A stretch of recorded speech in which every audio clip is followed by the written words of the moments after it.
नमस्कार, मैं रवीश कुमार। भारत के युवा हमेशा ही निराश करते हैं। उनसे उम्मीद थी कि वे नरेंद्र मोदी क्रिकेट स्टेडियम को लेकर महीनों डिबेट में डूब जाएंगे, लेकिन वे नौकरी पर डिबेट की मांग करने लगे। भारत इंग्लैंड टेस्ट मैच के दूसरे दिन का खेल शुरू होने से पहले इन युवाओं ने नौकरी की बात शुरू कर दी। Someone should have told them that this is not the way to ask for a job. You can't just leave the Hindu-Muslim debate like this. आप भी सोचिए कि भारत के युवाओं को आखिर कौन सा टॉपिक दिया जाए, सोचिए, जिससे वे रोजगार के सवाल से भटक जाएं। इसमें दोष युवाओं का नहीं है, उनके रिश्तेदारों के व्हाट्सएप ग्रुप का है, जिनका काम हर दिन चीन और पाकिस्तान को पराजित करने के बाद विश्व गुरु बनाने की महानता के डोज सूरज उगने से पहले भेज देना होता है। आप किसी से भी पूछिए, वो रिश्तेदारों के व्हाट्सएप ग्रुप से परेशान है।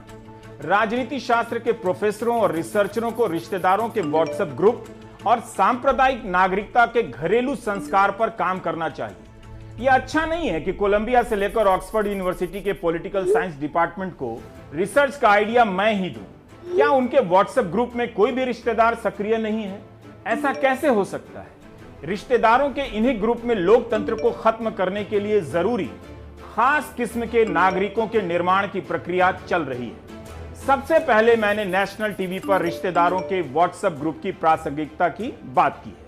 आपने पिछली दो पंक्तियों में 2 बार मैं सुना होगा। स्टेडियम का नाम रखने से प्रेरित हो गया।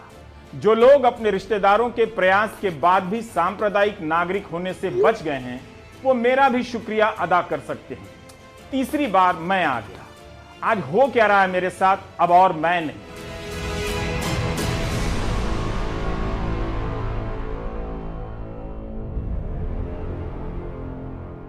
खैर, इससे निकलकर उस चराचर जगत की तरफ प्रस्थान करते हैं जहां भारत के लोकल युवा ट्विटर पर रोजगार नाम की छोटी मोटी समस्या को ग्लोबल ट्रेंड करा रहे हैं। यह विश्वगुरु भारत की छवि को खराब करने वाला कदम तो है ही, युवाओं के परिवारों में रिश्तेदारों के घटते प्रभाव का भी द्योतक है। बेरोजगारी का मुद्दा युवाओं के रिश्तेदारों की नाकामी का समानुपाती है। रिश्तेदार जितने नाकाम होंगे, बेरोजगारी का मुद्दा उतना प्रमुख हो सकता है।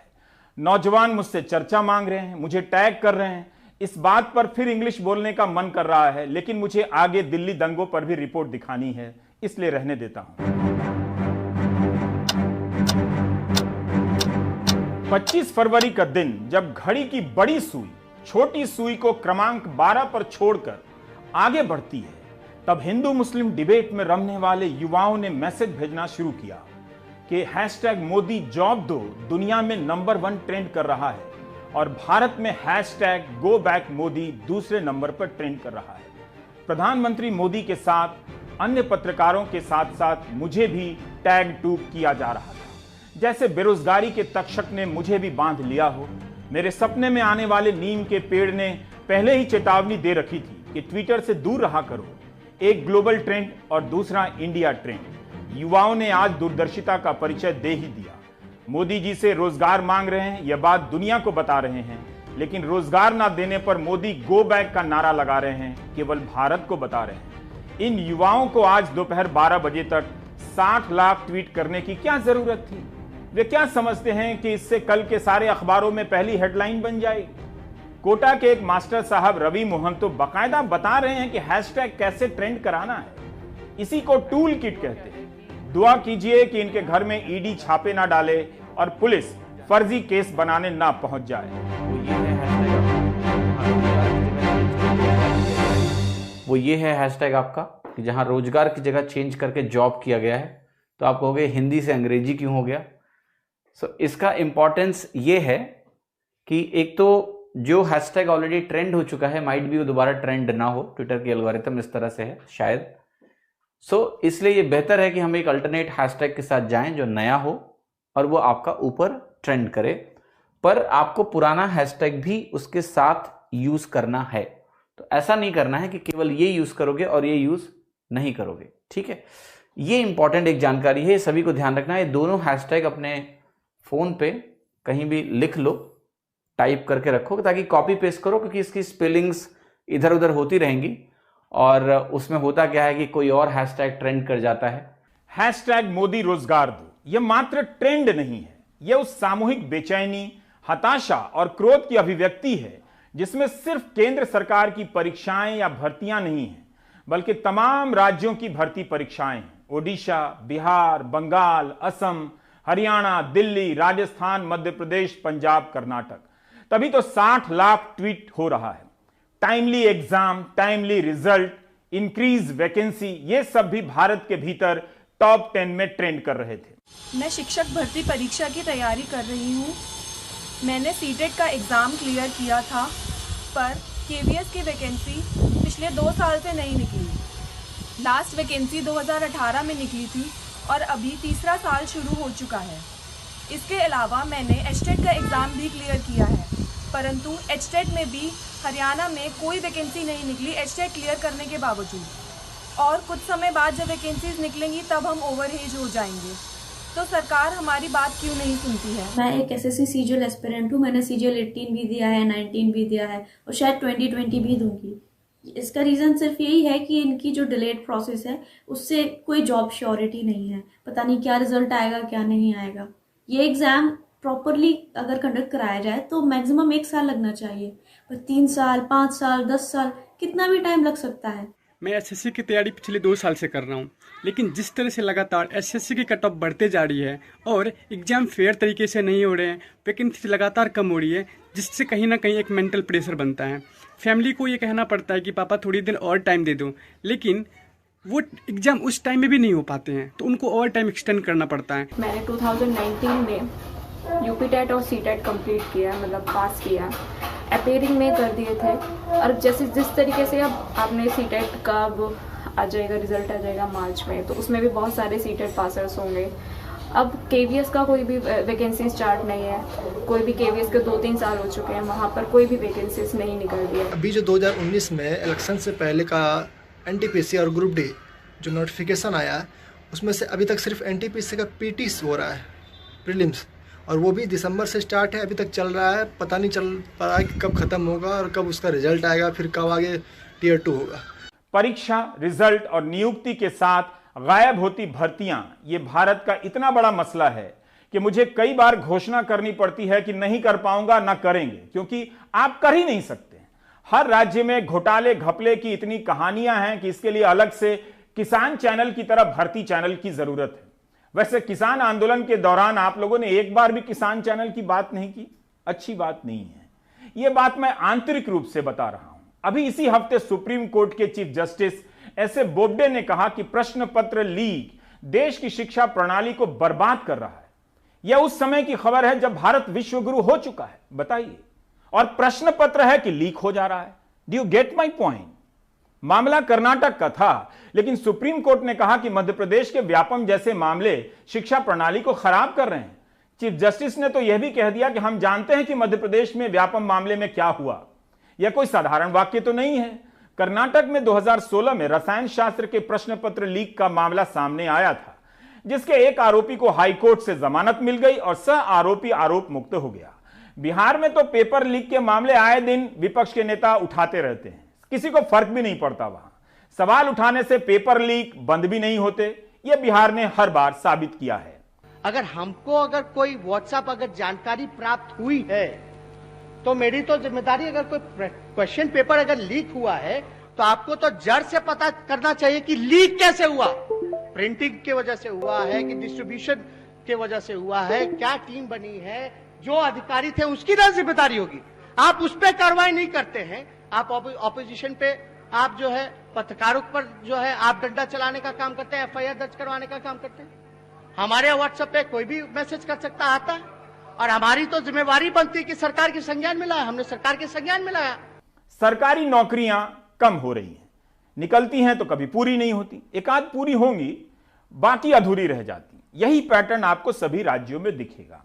राहुल गांधी ने भी इस मामले में ट्वीट करते हुए कहा कि फेल सरकार, महंगाई की मार, बेरोजगारी की सब हदें पार, #मोदी जॉब दो।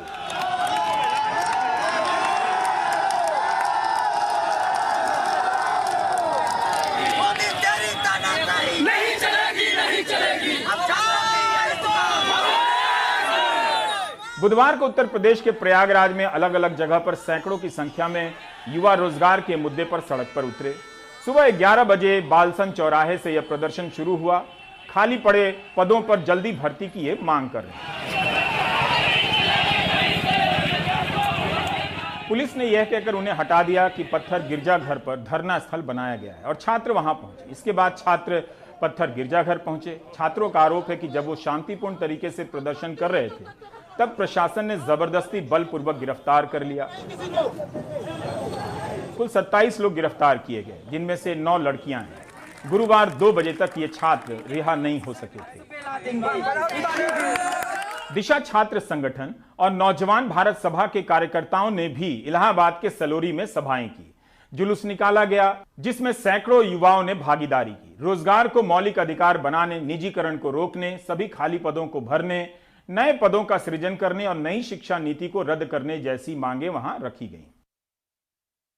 प्रधानमंत्री परीक्षा पर चर्चा करते हैं। 10वीं और 12वीं के छात्रों के साथ मार्च में होगी, मगर 12वीं के बाद के युवाओं को भी परीक्षा के तनावों से गुजरना होता है। यह तनाव कोर्स के पूरा होने या तैयारी का नहीं है, पेपर लीक होने से लेकर रिजल्ट के ना आने का तनाव है, जिससे न जाने कितने युवाओं की जिंदगी बर्बाद हो गई। और इस तनाव के लिए युवा जिम्मेदार नहीं है, सिस्टम जिम्मेदार है।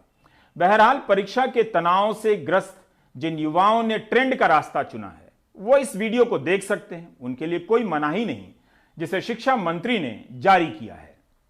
अभिभावकों के लिए मेरा यही आग्रह होगा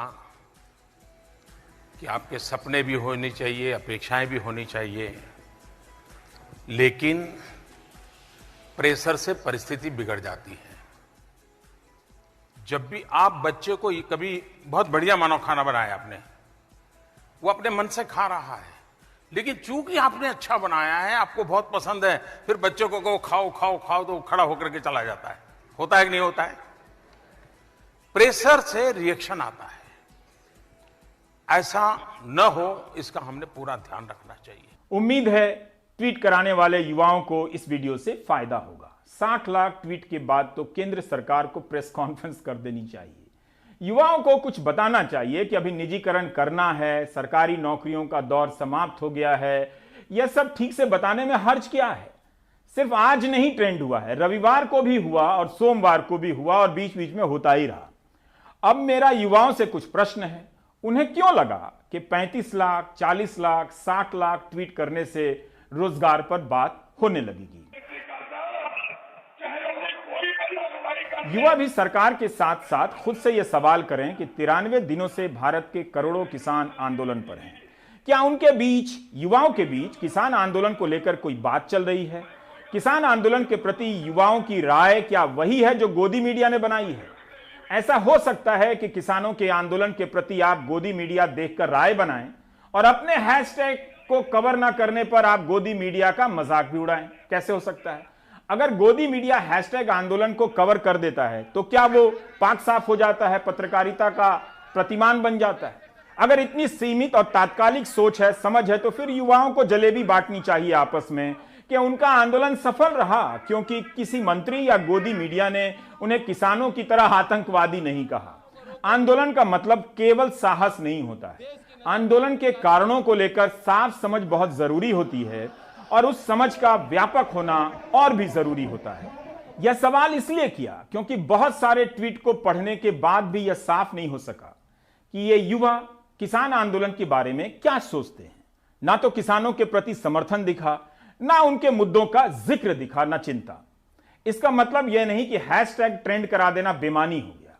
क्या वाकई ट्विटर पर ट्वीट की संख्याओं का कोई खास मतलब होता है? इस सवाल पर क्या हमारे युवा सोचना चाहेंगे? कौन ट्वीट करता है उस पर निर्भर करता है या केवल संख्या से तय हो जाता है? अगर 40 लाख, 60 लाख ट्वीट की संख्या का महत्व होता तो आज तो बहुत बात होती रोजगार पर। एक साल पहले 17 सितंबर 2020 को रोजगार को लेकर 35 लाख ट्वीट करने के दावे किए गए प्रधानमंत्री के जन्मदिन पर। क्या हुआ? अच्छी बात है कि युवाओं ने हार नहीं मानी है और अपनी आवाज उठाने के इस सबसे सुरक्षित माध्यम पर बार बार लौट कर आते हैं। कार्यक्रम की शुरुआत में मैंने सांप्रदायिक नागरिकता का इस्तेमाल किया, उसे भूल मत जाइएगा।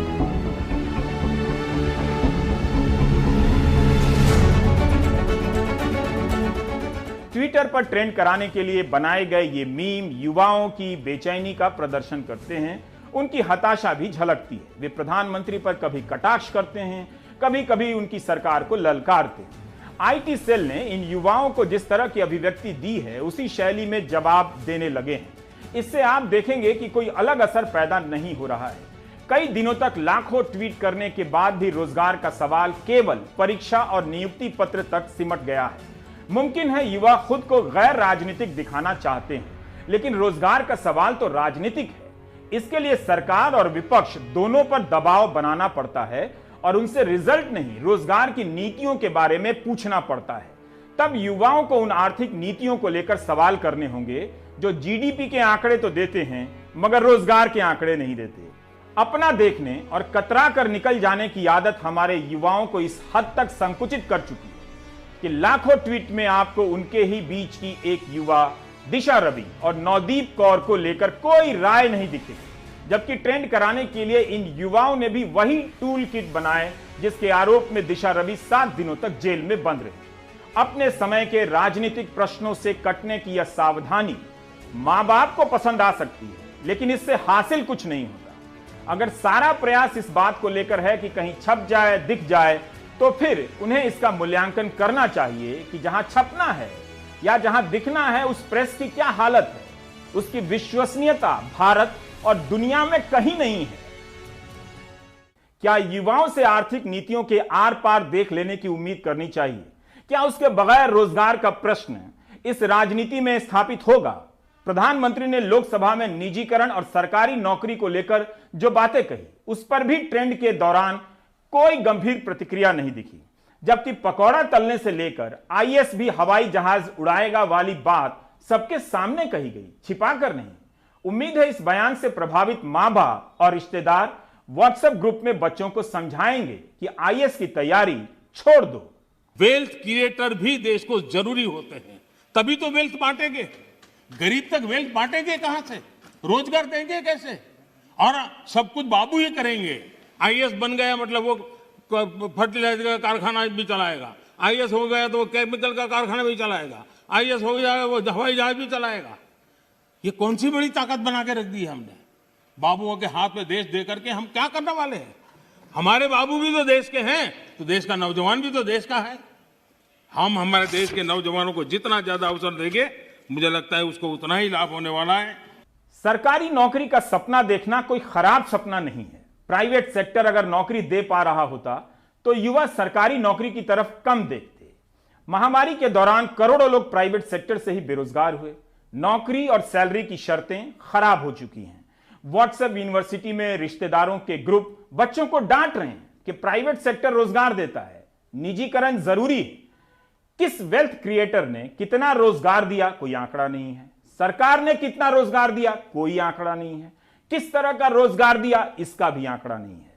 इसका आंकड़ा तो है कि हमारे देश के कुछ सबसे अमीर वेल्थ क्रिएटर्स की वेल्थ में कोरोना महामारी के दौरान 35% का इजाफा हो गया, लेकिन इसका आंकड़ा नहीं है कि कोरोना के कारण कितने लोग बेरोजगार हो गए।